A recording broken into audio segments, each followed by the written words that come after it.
Seiring dengan musim penghujan tiba, kini bencana alam mulai bermunculan di Kabupaten Tasikmalaya. Hal ini bersumber dari akibat rusaknya lingkungan yang disebabkan oleh aktivitas penambangan pasir di kawasan Gunung Galunggung secara ugal-ugalan dan tidak terkendali.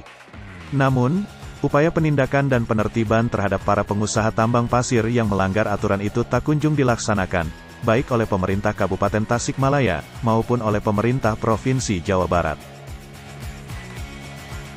Akibatnya di musim penghujan sekarang ini, tidak kurang dari 4 desa yaitu Desa Linggajati, Tawang Banteng, Sinagar, dan Sukagali terkena musibah banjir sebagai efek dari luapan Sungai Cibanjaran dan Sungai Ciloseh yang menerjang keempat desa tersebut.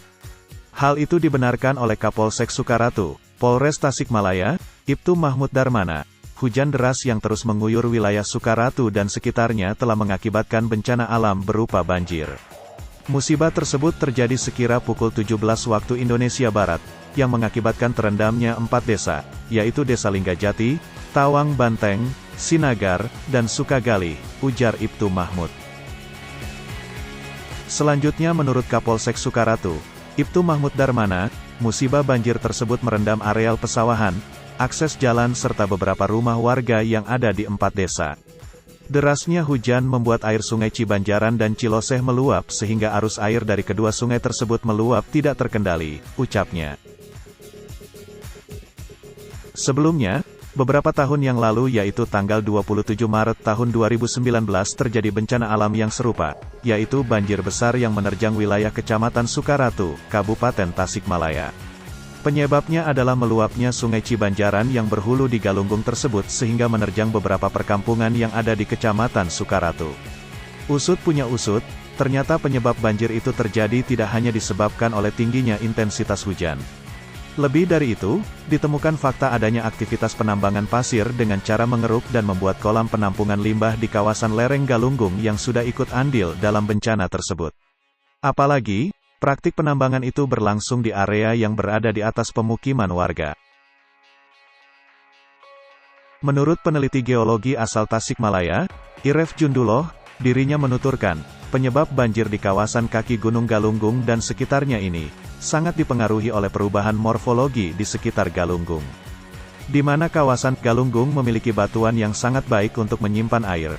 Secara normal, batuan dari gunung akan membantu penyerapan air ke dalam tanah sebagai air tanah. Kini, batuan yang sangat baik untuk menyimpan air tersebut diambil oleh aktivitas penambangan secara ugal-ugalan. Praktik itulah yang mengakibatkan air tidak bisa lagi terserap ke dalam tanah. Jadi sangat wajar jika Sungai Cibanjaran tidak bisa lagi menampung air dari hulunya yang ada di Galunggung, maka akibatnya terjadilah luapan air yang mengakibatkan bencana, tuturnya. Apalagi sekarang ini, penambangan pasir dan batu di kawasan Galunggung itu dilakukan juga di tepi sungai secara masif dan terang-terangan, tanpa ada pihak manapun yang bisa mencegahnya. Sementara kawasan pemukiman yang berada di bawahnya juga sudah bertahun-tahun harus menerima dampaknya, yaitu aliran air sungai yang sangat kotor dan hitam pekat, dikarenakan di bagian hulu sungainya digunakan oleh para penambang pasir untuk mencuci pasir yang ditambangnya. Sementara semua masyarakat yang terkena dampak dari pencemaran sungai itu tidak berdaya untuk menuntut hal ini. Selanjutnya menurut peneliti geologi asal Tasikmalaya itu, karakter sungai di sekitar pegunungan memiliki sejumlah karakteristik yang kompleks berupa jeram, air terjun, lebar dan sempit serta banyak proses erosi. Maka jika kondisi tersebut dipengaruhi oleh kegiatan penambangan pasir dan batu, dipastikan resiko erosi akan semakin tinggi dan berbanding lurus dengan peningkatan kekuatan arus sungai.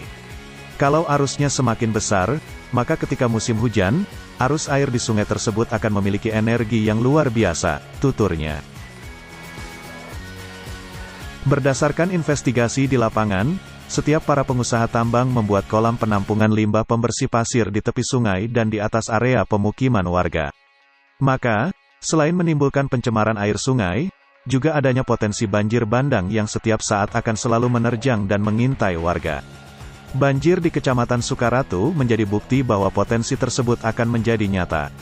Lebih lanjut lagi, menurut Iref Junduloh, praktik penambangan tak hanya akan menyebabkan banjir.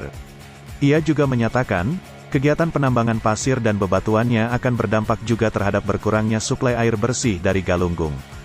Maka, Semakin rusaknya Gunung Galunggung dan lingkungan di sekitarnya, maka akan semakin besar pula potensi bencana alam yang akan timbul, ujar IREF. Oleh karena itu, IREF juga berpendapat, jika pemerintah mutlak perlu turun tangan untuk mengatasi persoalan kerusakan lingkungan di kawasan Galunggung tersebut. Jangan sampai pemerintah tidak berdaya kepada para pengusaha tambang yang nakal. Hal yang sama juga dibeberkan oleh Aris Rifki Mubarak, seorang pegiat lingkungan dari Kafes Society Tasikmalaya. Investigasi yang serius perlu dilakukan oleh pemerintah mengenai kegiatan penambangan pasir Galunggung terhadap masalah dampak lingkungan serta izin tambang yang dimiliki para pengusaha.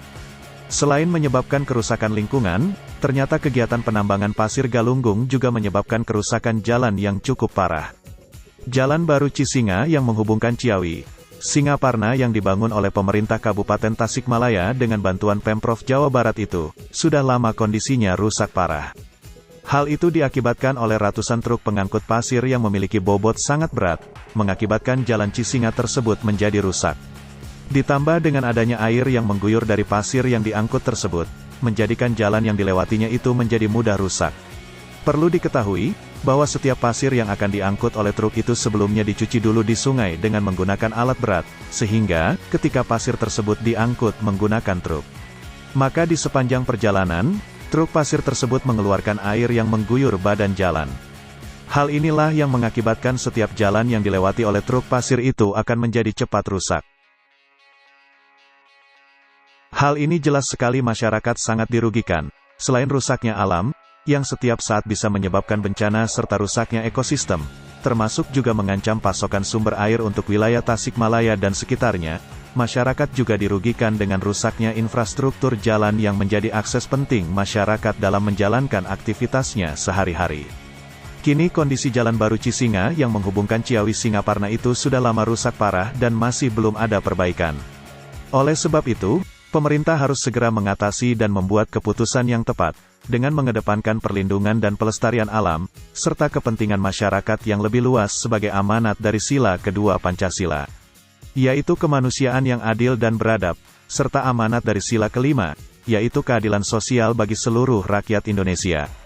Jangan sampai para pembuat kebijakan hanya bisa mengakomodir dan membuat kebijakan yang hanya menguntungkan para pengusaha tambang pasir saja, sementara abai terhadap kepentingan masyarakat yang lebih luas.